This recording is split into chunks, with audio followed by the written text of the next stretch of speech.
नमस्कार मित्रांनो, textbook super coaching मध्ये तुमच्या सर्वांचं मनपूर्वक स्वागत। मित्रांनो, पूजा खेडकर प्रकरण संपूर्ण देशभर गाजलं होतं। सगळ्यांनी ही गोष्ट माहिती होती। अशीच एक घटना अलीकडेच एमपीएससी मध्ये झाली।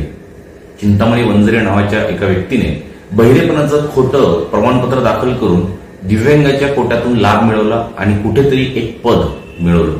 सो मित्रांनो, अशा गोष्टी आता एमपीएससीच्या एकदम आटोक्यात आहेत म्हटल्यावर एमपीएससी खूप जास्त लक्ष या ठिकाणी आता देत आहे।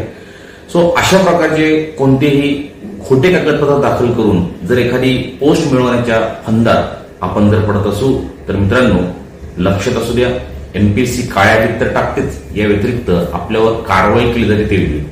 सो एमपीएससी आता पहिली एमपीएससी राहिलेली नाहीये, एमपीएससी सुद्धा खूप जास्त प्रमाणात स्ट्रिक्ट झाली आहे। प्रत्येक कागदपत्राची सखोल चौकशी, त्याची पडताळणी एमपीएससीच्या माध्यमातून केली जाते।